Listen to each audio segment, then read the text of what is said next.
I don't think we need a product manager for every 4 to 7 people. A software as a service company is much more of a service ecology. And I started to use like service as software instead of software as a service. And I've just learned that that's actually become a thing. People are talking about service as software. And I was like, yeah, your SaaS company is like an amusement park. It's a service ecology. Like everything can be treated as a product, education and evangelism and all the things you're doing. So I was really drawn to that idea pretty quickly. And I think we may actually be seeing some of that come to fruition with the shift in interest rates and how people are thinking about the products in their company. Real quick before we get into the interview.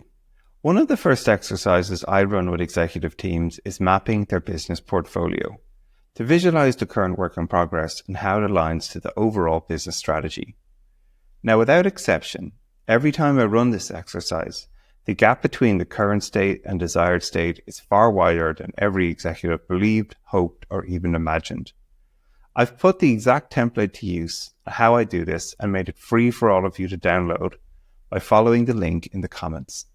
Go get your copy and let me know how it goes. Now back to the show. Welcome to the UNLEARN Podcast. On this episode, we're joined by John Cutler, one of the most insightful voices in product management and organizational design. With a career-spanning roles at top companies like Amplitude, Zemdex, and Pendo, John has worked with thousands of teams across startups, enterprises, and everything in between. Throughout his work, writing and content creation, he's become the go-to expert for navigating the complexities of product, team dynamics, and customer-centric thinking.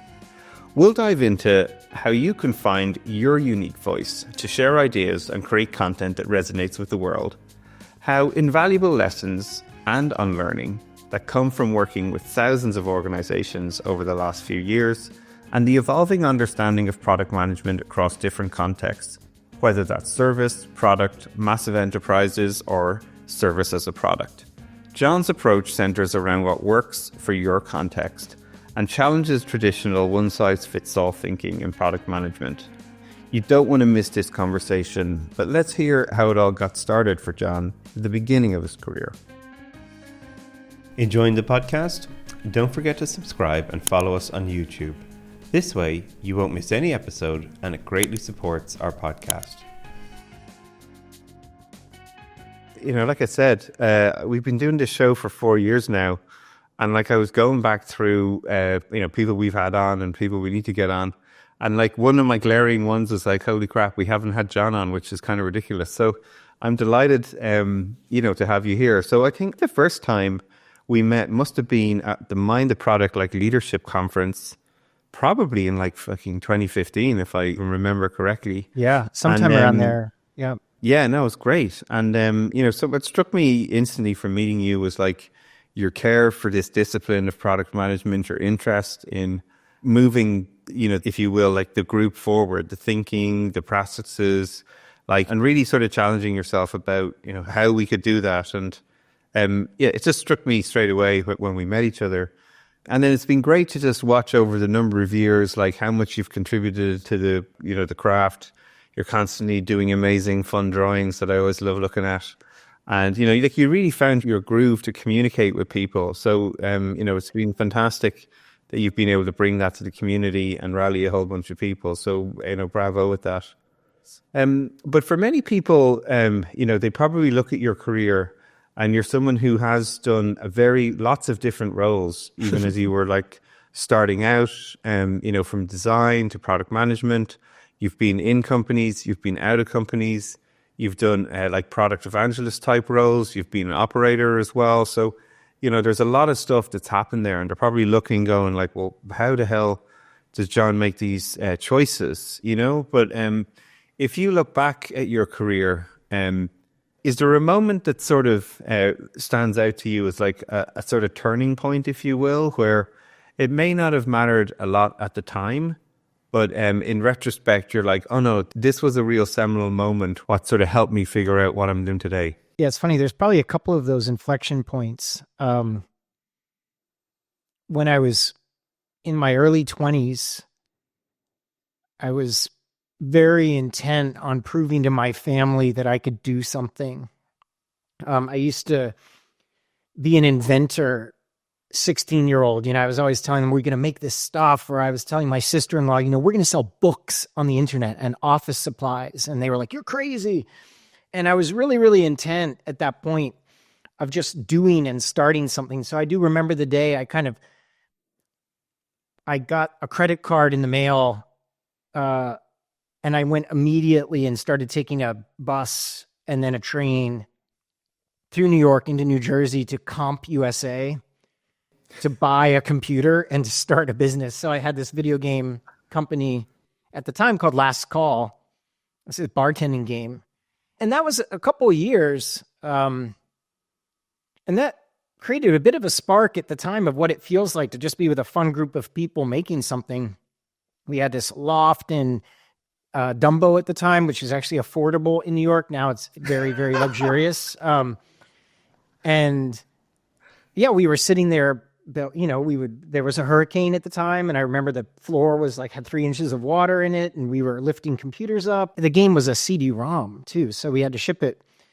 And it turned out actually that none of the Walmart was thinking of buying it. And then they saw the game and it was a bit rude. We had made it funny. And there was goddess, there was the Bacchus, the god of wine. There was like a couple making out on the bar. And there's all these funny people. Actually, there's Tina Fey actually performs in the game under a pseudonym. And she was this nurse, this like naughty nurse. So we made all these mistakes, and then Walmart wouldn't carry the game.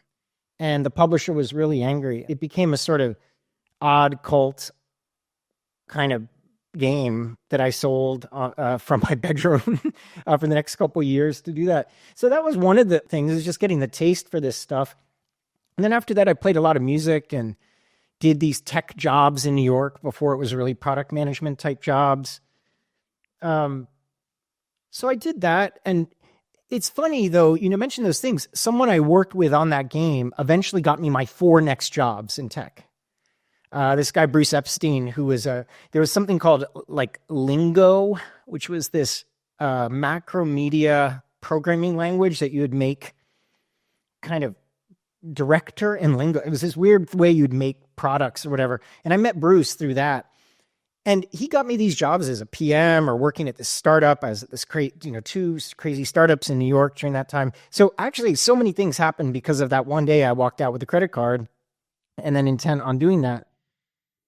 And then I would say that the next thing was I actually took kind of a break from tech, and I got really into just being healthy. And I worked at a bike shop in Washington, D.C. after like a solid burning out in New York on tech and working and music. And I worked at a bike shop in Washington, D.C. because it was just calming, and repair bikes and fix bikes and things. And, then I kind of wanted to get back into it. Moved out to Santa Barbara, got a job as UX researcher, did that. I have jumped around between companies. It's a little bit uncomfortable, especially when I see people on LinkedIn say, don't jump around for companies. But every time it was this interesting thing. I was at this one company, and then this Todd from Pendo came, and we were a customer of theirs, and he was like, oh, you seem like you'd be great. You'd want to do this product thing. And so I went to Raleigh to work with Todd. And then after a year or more of that, my friend from Zendesk was like, oh, you should come here. And so I always I didn't really apply. I just followed the muse. I wasn't smart about these types of things. I just kind of went to the next place. And so I'd say that the next, those were all important, but the next thing was being this product evangelist role at Amplitude. I remember when Sandhya, who was the head of marketing at the time, called. She's like, we don't have this role. We think you'd be good at it. You can write about product and meet with teams. And that set off a sequence of events that was really amazing. And so I got to meet with, these just hundreds and hundreds of teams and, 1,000+ product leaders of different types, and travel around and doing that. Even in the middle of the pandemic, I was giving workshops. I remember when things locked down, I just went down in my garage and just started these early virtual workshops that I was doing a lot of. And that was really exciting. That was like 4 or 5 years. So I'd say those inflection points. It's just funny in our career. You don't think about it. You go, you work at one place, and that guy really likes it. It's funny. Bruce and I had this joke that he would advance to the next company and he'd get me in. And then for some reason he'd get fired and like go out to the next company and then advance me into the next company. if he's listening, it's really funny. But yeah, these are pretty tumultuous startups that we were joining too. But yeah, those are some moments that really kind of flip the switch for different things. One I need to resonate with you on is the games. So my first ever startup was a mobile games development company. And it was just around the time when wireless application protocol came out. So you could start sending messages on these phones. And, we built this product called Wireless Pets, which was basically a copy of Tamagotchi, where you would keep this pet alive. But the thing went gangbusters. We'd 500,000 users in the first month. And, we ended up getting, no one else was doing this. So suddenly we had Sony and Sega and Disney ringing us up. And we were 4 people in a prefab outside of Edinburgh. And it was super fun. But I spent 2 years in the depths of trying to build product in that world. And but there was something that you mentioned that really stood out to me too as well. We were young, we were 21, we didn't really know how to grow a company. So we sort of blew it up on a deal with Sony that didn't work out. But after that, I took time out. I've traveled around South America for 6 months. And, it was one of the most formative and helpful experiences for me to actually just get out of the hamster wheel, the experience for a while, to reflect and, actually grow a lot just by thinking about what did I want to do next. And it became a big part of what I did in, the first decade post-university probably, is I used to work for a while and then I would take some time off, travel, see the world, do things. And that helped me a lot. So, you're someone, I think, who naturally, you think very deeply about what you're doing. You share a lot of great information with people, but it's very well put together and very thoughtful about what you're considering. So even when you were in the bike shop or you were making these steps between, into Amplitude, again, to exposure there, or all the other different fantastic businesses you got to work with, when did the synthesis start to happen? When did this idea of you trying to capture and even encourage you to share, right? Because many people, come on this show and a lot of listeners always ask, they have ideas, they want to share, they want to blog, they want to put them out there, but there's an inhibitor too as well. So tell us a little bit about, what did you sort of have to unlearn as you went through that process of sharing? Because, everyone's sitting there going, all the anxieties kick in. What if it sucks? What if nobody reads it? So talk us through some of your sort of lessons there. I mean, it became a habit. I was looking back at, I think the first post I had was in about 2015. And I figured out I've written one every 4.2 days since then. So that's a lot. That's a lot of That's high velocity, man. That's more than people deliver software. When people think about, they're like, oh, I've been thinking about writing a book lately, and I'm like, oh, it's so hard, it's whatever. And they said, you've written 1.5 million words, so or more. There is an element of practice to it, but a couple things stand out as interesting to me. Where, to me, before I knew people were reading it, there was just the right amount of balance of having a thought, thinking while writing, thinking through a problem while writing, and pressing publish. And even if a couple of people saw it, that there is a dopamine hit. There is something okay, I've closed the loop on this. Yeah. And frankly, I was the same way with music. I toured with this band for a while, and then I wrote my own music, and we recorded that for a little bit. And I would write hundreds of songs. There's something about just pressing record and publishing it, or recording it and then putting it out there and doing it, that I've been just practicing for a really, really long time. And I think the things that you need to shut down needs to be perfect. This needs to be the only time you write about it. And I want to remind people about things. So there are people who write really well structured things that land really, really well. I have duds all the time. I figured out that it's 1 out of 6 of the posts I have actually lands. And I was okay with that. And I've scared away tons of people. Here's a funny thing. I was talking to someone the other day. They say, yeah, John, when I share a post, I PDF the post I want to share, and I just share that. You don't share a link to my blog? Like, no, what if they wander into one of the crazy ones? What if they wander into the ones where you're vision questing and it doesn't make sense to anyone? And the reason why I'm saying this is there's different ways to go about it. You can go for volume and you can make it a habit and you can turn off a little bit of the censor and you can just get it out there. I realized the other day that I've written 17 posts over the years about goal cascades. I'm obsessed with goal cascades. And there's about 50-50 repetition where I'm doing the same post that I forgot that I'd written the other post. Like, oh, wow, I said it much better then. But then I extend the idea a little bit. I said, oh, in 2004, I really advanced my thinking on this, except a good 50% of the post is the same as it was. What I'm saying is this style that I've done is not for everyone. Maybe for another person, it's much more about the thing they need to unlearn maybe is I need to learn how to be a little bit more focused about it. The only way I find my images in my articles is Googling them. I don't really remember what they're called. That's way on one end of the spectrum of this problem. And so I probably could learn to be more structured and organized with my writing and maybe finish a book and maybe do it. But you might be on the other end of the spectrum where you're really, really worried about everything landing. Maybe you could learn a little bit from me. Like you could turn off that. So we all have something to learn. That's the thing that learn and unlearn. And so I think that I probably need to now in 2024 work to unlearn. I probably could benefit from stepping back and then forming the overarching arc of a couple posts or a couple ideas into something that's a little bit more packageable and palatable for the public. So I need to unlearn some of my habits that have really served me well for a long time. Like the ship it thing is not the problem for me. So I probably have things to unlearn and learn now too. That's what comes to mind. Well, this is the fun thing about like why I love having people on the show, right? Everyone finds their method. And I think, I still remember, like I'm dyslexic. So the thought of writing anything was like a huge mental barrier for me. I have a solid history of D- in English literature. I still think if my school teacher knew I'd written a couple of books, they would just laugh and go, that's never going to happen, right? But a lot of it for me is I had so much anxiety when I was doing work and people were like, this is cool, you should write it down and share it.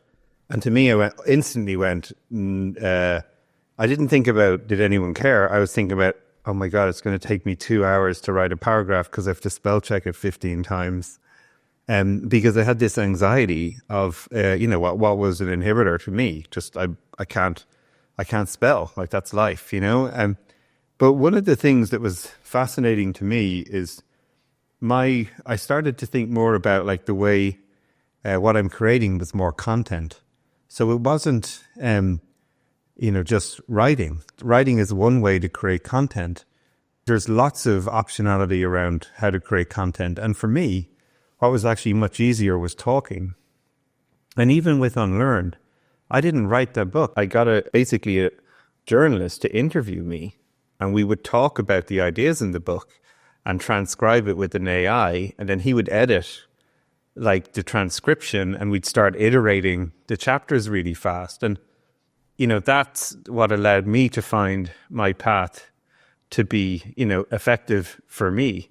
Now, does everybody need to do that? I don't know, but it's what I found, and I think that's sort of one of the most important things about this as you're sharing it too, is everybody finds their way if you're willing to experiment and try. And, I always think that idea of it's like any like software, like the rate of iteration, the velocity of creation, it allows you to iterate. And I love you saying like, yeah, you find your old posts and go, what is it? Who wrote it? Oh, it's mine. Oh, that's great.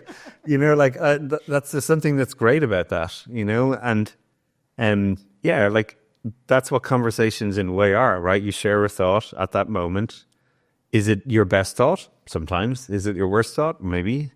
But you put it out into the world and that's what makes it better, and through the dialogue of it. And I think that's really important for people to hear when, they probably often look at, especially someone like yourself, and because you are prolific at creating content, they're probably thinking, well, how would I ever do that? And I think it's just nice for folks to hear that. It's gotten better too. this, if I'm honest with myself and I go back to 2015, I've gotten better. And frankly, I did use, I always believed in like healthy forcing functions of some kind. And that was a big way to kind of finish the stuff. There was an app one time called Hemingway app. I loved it. I had that. It was great. It forces you. Yeah. I love the constraints. The other thing, sometimes lists. I liked lists because anyone can knock out a list. You can knock out a list. There's 10 of anything. You can always get it done. And so, for a while, I was walking around and taking voice notes while hiking. That was good. And then there's an app called Flow State. And you basically start typing. And if you stop typing, everything disappears. So I would start at 3 minutes with Flow State. And then I would get kind of distracted. And I was like, oh, it's not working.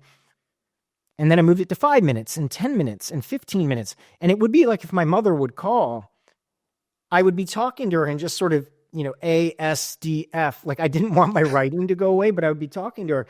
But it got to the point where I could do 180 minutes of the flow state thing. So in 180 minutes, you can write 15,000 words. You can write a lot. And so that's like a maximalist approach, with the forcing function of doing that. And I think that people don't realize that as well. I'm sure there are some people who stick with one groove their whole life about doing art or whatever. It was the same thing with music. Sometimes it was get the vocals in first, get inspired by the song, and then write the music. Other time it was find a riff that I just liked and made me smile and turn it into a song. And other times, high production and low production. And so I think that that's part of it as well, is keeping it fun for yourself and challenging yourself. Sometimes I'll write a post on Substack, and frankly, if I'm out of time that week, I'm out of time. I just write at the end, I guess this is part 1. If you like this, I'll write part 2. And then they say it. So you have maybe more flexibility than you think, 1. And then 2, there's lots of fun tools to make it fun. And I don't think people realize sometimes that that's part of the mix for people when they're doing it. It's interesting. Like you're making me think about how you're almost gamifying it for yourself just because of our shared history in games. Like you say, like all these like little tools, prompts, make it fun, make it interesting, add a constraint.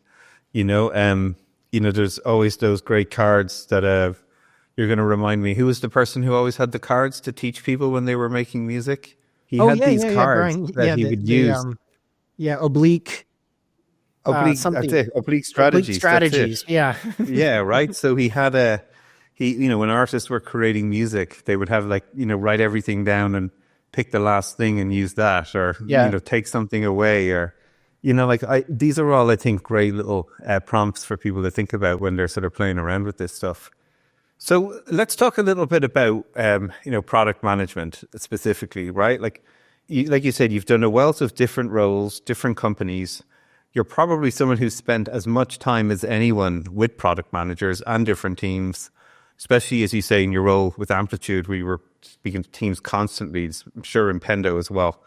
So, what are some of the things that have sort of struck you in recent times that is, really getting you quite excited about the product management discipline overall? Or maybe some of the things that you're sitting there going, you know what, this is a lesson that we need to unlearn as an industry in product management.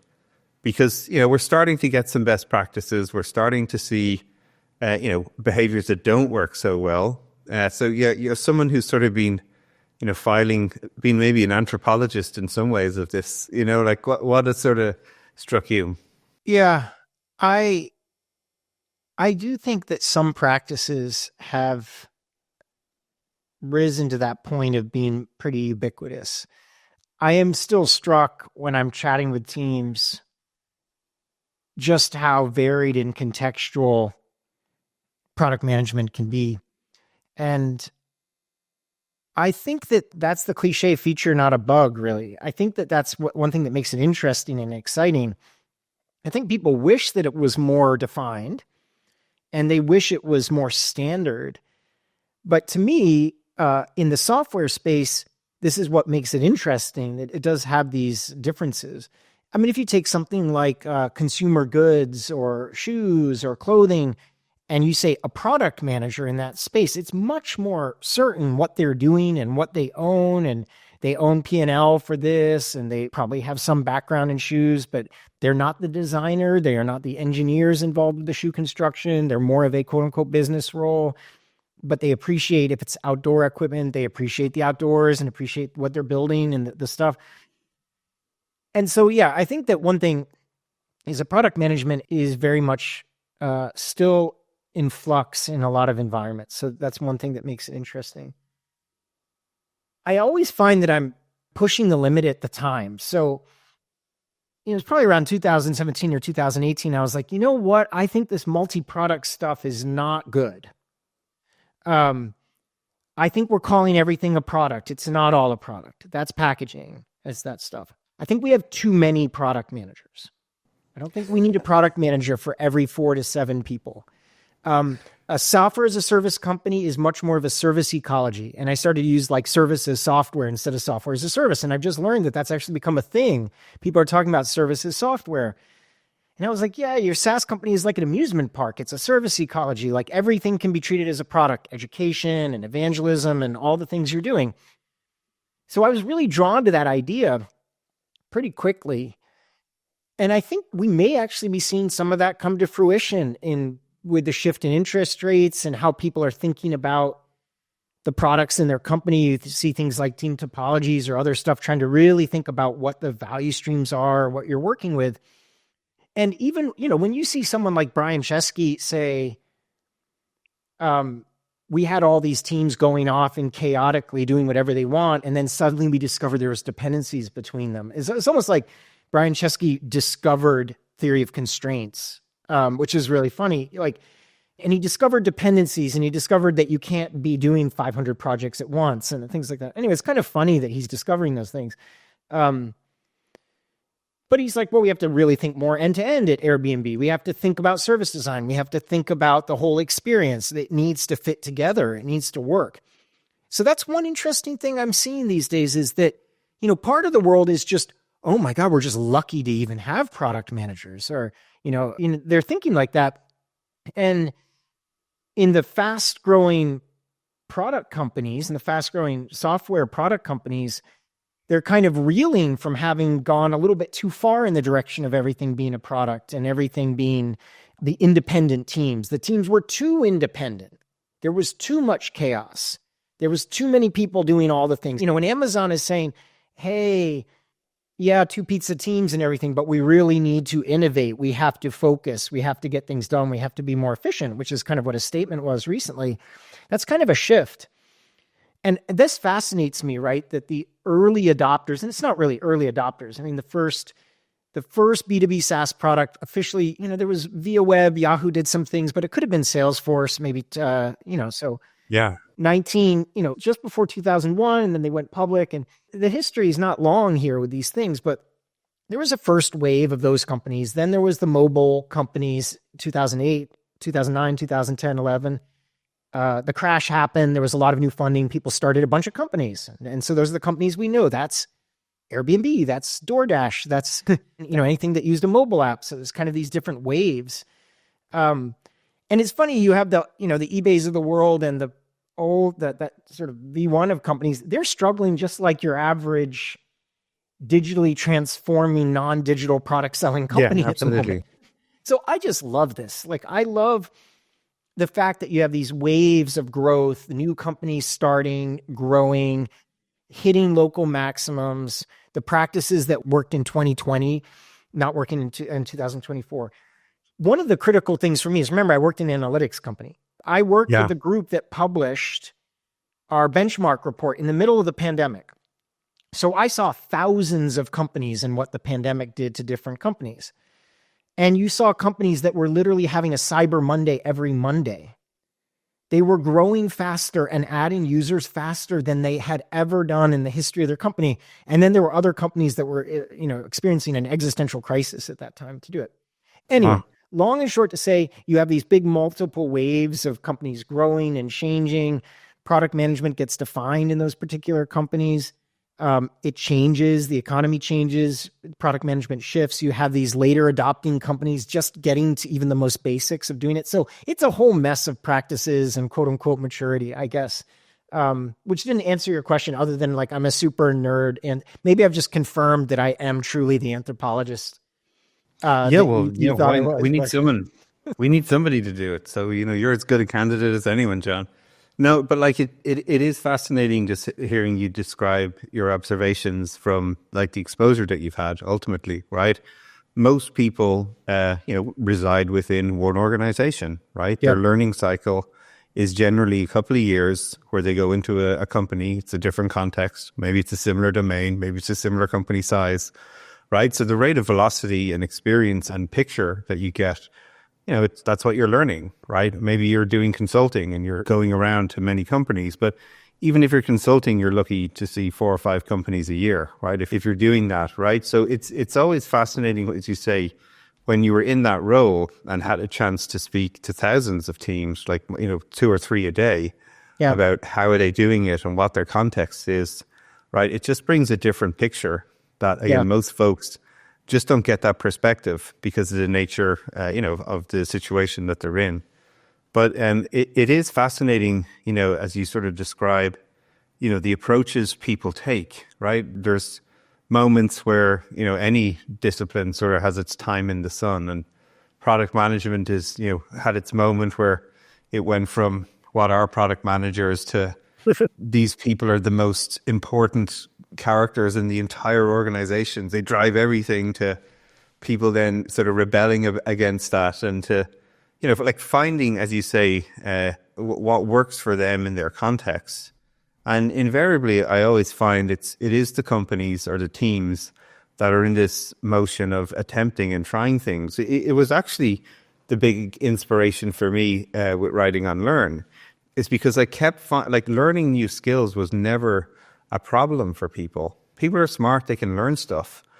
But what the struggle was is when they were using the same techniques that they had always used, but the world had changed, technology had changed, customer appetite had changed, and then they were still using these same practices that had been conditioned into them, almost like, no, this is the only way to solve this problem, or inertia to try something new because it was uncomfortable or potentially risky, right? And for me, that was sort of certainly one of the ahas I had when I was in that mode of traveling and seeing lots of these different companies, right? You'd meet the smartest people in the world, but they were, using the wrong tool for the problem that was facing them. And, the fear was to ever, in a high stakes situation, try something different than what they had brought them success in the past, And I think, whether you find ways to do that, you systematize it, you create safety for it,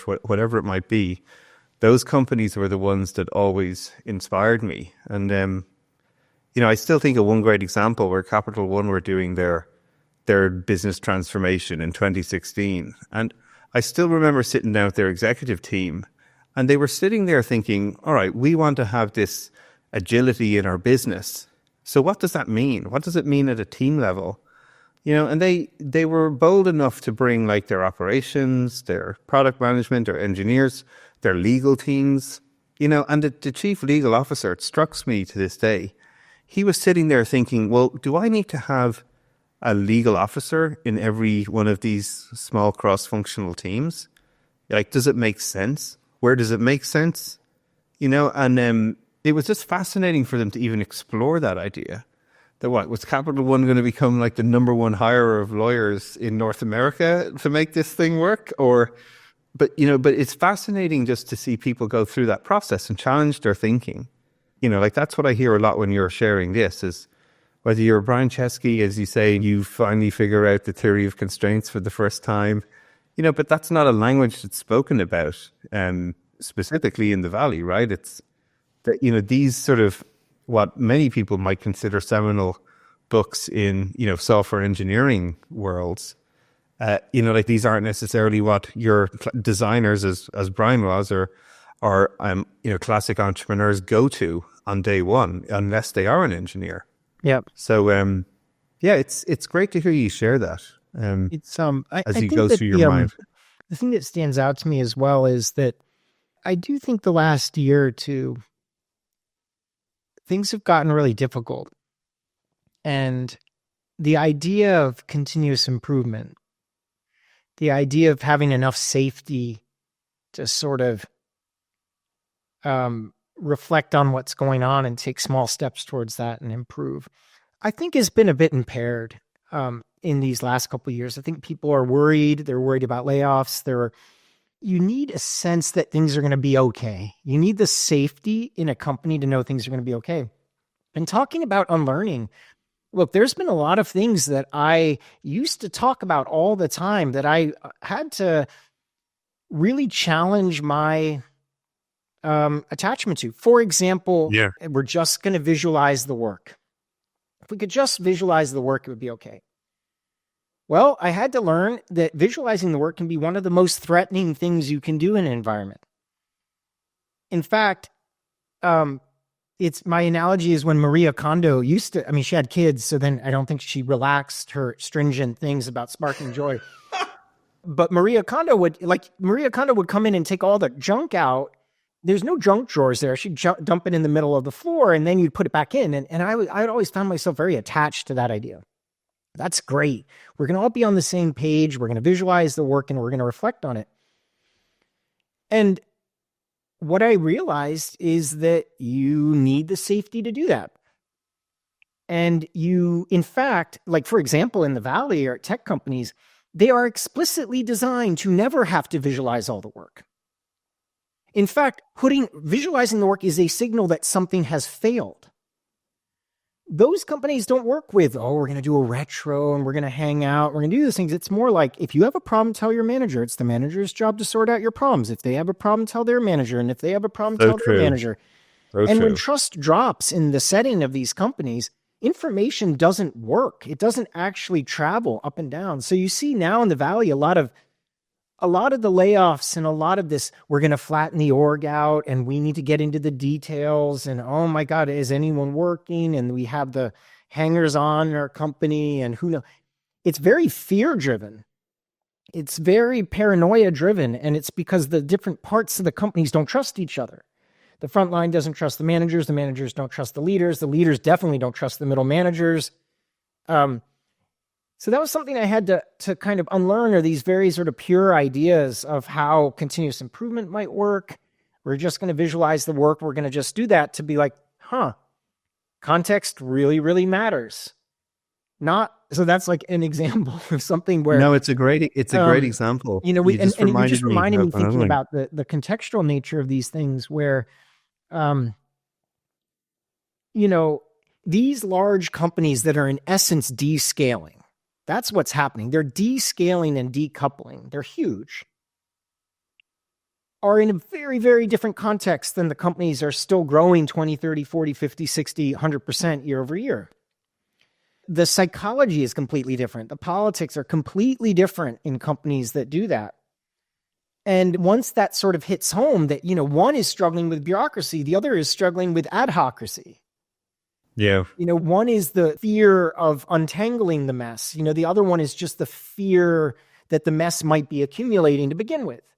One is worried about, they've institutionalized the incoherence. They have roles that literally act as the go-between for the incoherence in the org. This is the PMO, and they take this here and communicate it to the other part of the org.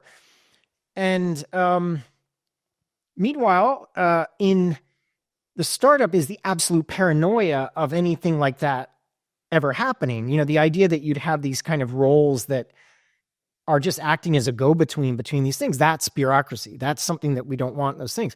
So when you start to see it at the macro level, the motions that companies are going through, and then the role that product management has, maybe in those roles, design, engineering leaders, the engineering management culture, and all those things, I kind of feel that it's scary the depths that I went. So I love your point, because a lot of consultants, I think, do go much deeper with a handful of companies, but seeing such a large and building such a large network, whenever I hear a podcast, like on Lenny's podcast, the leader of the company will talk, and I'll just call up a friend and be like, what's it really like there right now? And you you're in the matrix at a certain point. You just realize just how contextual. The other thing that I learned as well, the unlearned thing is, it's actually relevant to this topic, is that, some people who've worked in one context, they will always believe that that context applies everywhere, that they've somehow discovered the eternal truth about how businesses work. Yeah, that's it. That's an easy one. But I also caught myself falling for the other trap. When you see lots of contexts, you start believing that you see the underlying principles of all companies. I mean, you saw me just doing that 10 seconds ago, where I was like, well, you've got the companies that are growing and the companies are big, and you go up to the macro level and it all seems to make sense. So the other thing I had to unlearn too is that even with a high N of companies, if you are a systems thinking type, you need to heavily, heavily, heavily resist your own instincts to believe that you're in the matrix of you're seeing these large scale trends of what's in that organization, because it actually desensitizes you to what's going on in front of you and what people are saying, and building empathy for people and understanding that. So it's, Ralph Stacey has this great trap he calls the as if trap, which is, if you see a company and you've seen enough companies, you see the population level effects and you see it as if it was something, as if it was a garden, as if it was a city, as if it's just another example of every organization you've seen. And he cautions you to say that if you start believing that you can see everything because you see that, you're forgetting that there's millions of humans interacting. There's all these interactions day in by day. So this sounds like highly theoretical probably for people listening, but no, it doesn't that, to me. If you're a consultant listening and you start to feel like you see into the matrix about how all companies work, these are the rules that govern all companies.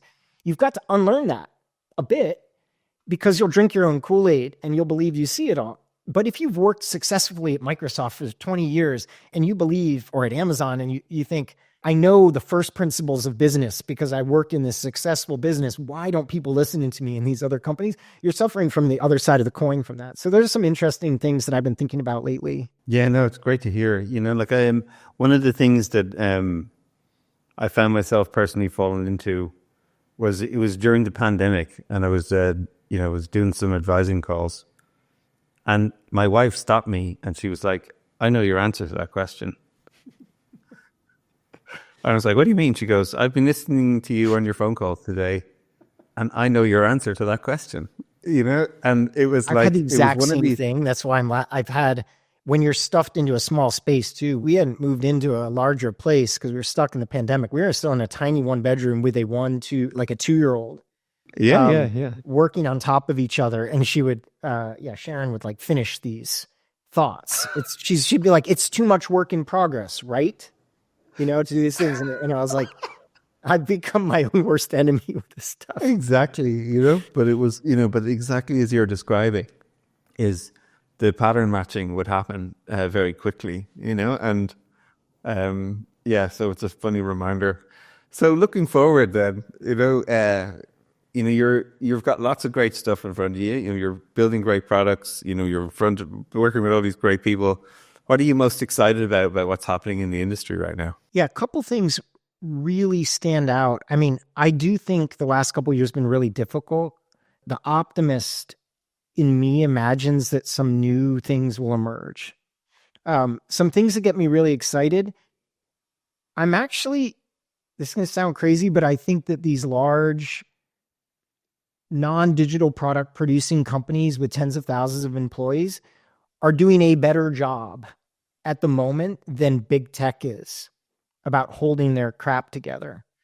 I said it to someone the other day, and I've said it a bunch of times on podcasts, so if you've heard me before, I repeat it, but you see startups of a couple hundred people not able to get out of their own way in 5 years, 3 years, 5 years. It's one big macro cycle. Well, we funded on this, therefore that's the product we're going to build. So if you're a 10,000 person company and it takes you 10 years, or it takes you 15 or 5 years or 3 years to make, it's not like you're not making progress all the time, but that is a big ship to turn. And so that's one thing I'm excited about. When I see these people, the Team Topologies group and what Gene Kim is doing, and with the leadership summit that he's sort of morphing that in that direction. And just the real, Gene has this idea of these socio-technical maestros. That's his name for it. Of course, that's a very Gene word way to describe it.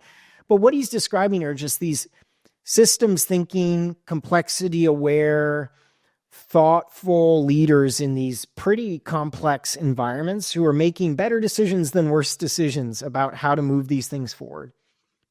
And that excites me. Like, that scale really excites me. The fact that that company will make more relative progress on modernization than the really sexy tech company that is making the product. So that's like one thing that gets me really excited. Yeah, that is good. Yeah. The other thing I think that new models and operating models might emerge out of this. So yeah, it's, all this org flattening, I'm torn because the reasons behind it I don't agree with. The sort of, I believe it's short-sighted. I think it's, I'll share this with you. If I do end up writing a book, it'll be about this topic, so I'll test it out on folks here. But I've been obsessed with this. I call it just the butts and the cans. And here, my thing is that, like, justing is oversimplification. We all do it. We all have our justs. We just have to visualize the work. It used to be my thing. Okay. We all have our butts, like the things that we know a lot about that we're always going to create a lot of contextual background on. But did you consider the context of the company? But did you consider I do the same thing too. You probably have your justs and buts as well. And the thing that jumps out to me is the emergence of this third way, right? Which is the can. The can is not oversimplifying. And is also realizes that at a certain point you have to hold some things constant and make forward progress. So I've been thinking a lot about my own sort of systems thinking or own awareness of complexity. And I don't know if I can say it, but I just realized this was very like intellectual masturbation, basically. It was like, I liked going down. It was just very deep thinking about thinking. It was systems thinking and complexity thinking. And I realized that it's like, I need some doing here. Like, what can we do? What can we do to move forward? Anyway, to go back to what I was saying, I don't know the tangent, but I think the tangent was the flattening of these orgs was adjusting. Things are messed up. We just need to flatten the org. We just need, it's a very reactive thing. However, I do think it may be the silver lining of all that's happened out in the industry is new ways of operating might emerge. It helped reset some companies, for better or for worse, where people might be more thoughtful about how they're scaling in this particular situation. Or instead of just throwing people at problems, which is what people did in the zero interest rates thing, people will think about platforms. They'll think about enabling teams. They'll do that type of stuff. So I'm really excited about that as well. And then I think the third thing is, you just see the march of time. You just see that companies are embracing, in their own ways and in small steps, more product forward ways of addressing problems. So while big tech needs to figure out how to make the whole company the product, they've hit the wall of what product management can do in these rapid growth tech companies. The rest of the world is still looking for that. The joke is that in these big companies, if you want budget, just name what you're doing a product. Everyone wants products. Everyone wants to call everything they're doing products. I'm surprised value streams has even made it into the vocabulary because everyone wants to do products and the product operating model. And I'm of the belief that sometimes you have to have a Trojan horse. Even if I don't believe in all the hype of it, maybe for the long run, it's going to be good as these companies start to think about experimenting with these ways of working, getting teams closer to customers, being thoughtful about architecture and platforms internally. So good things are going to happen, maybe. Yeah. So I'm optimistic about some of those things. Yeah, well, look, it's I'm optimistic that we're going to get a book out of you too as well, John. So that's the most important thing. Look, it's been great to have you on the show, hear your thoughts, hear your story, and share a few as well, which is always part of the fun. Thanks very much for joining us. And let's get working on this book. I'm excited. I also have another surprise for you. I heard that you were an investor in a company. I am. Yeah, I invest in many companies. There's some that I have very dear to my heart. Yeah. What about them? In 2 weeks, I'm going to start as the head of product of a company called Dotwork. Now we're recording this in November and December, and this will probably release in January based on what you said. But you invested in that company. So I'm going to try to, pay off I'll try to make sure that your money is worth something. It is, and they are honestly a fantastic team. I had the pleasure to work with them before when they built Agile Craft and sold that to Atlassian. So, yeah, we can do it again here, John, and it'll be fun to be working with you in Dotwork. It's a fantastic business, and I'm sure they're delighted to have you and lucky to have you. So, yeah, welcome to the team. Yeah, there you go. All right, my pleasure. It was great chatting. Thanks so much for listening. If you found this episode useful, make sure you subscribe on Apple Podcasts, Spotify, or your favorite podcast app. Please consider leaving a rating or a review as it helps others find our podcast. For more episodes and details about the show, visit barryoreilly.com, and we'll see you on the next episode.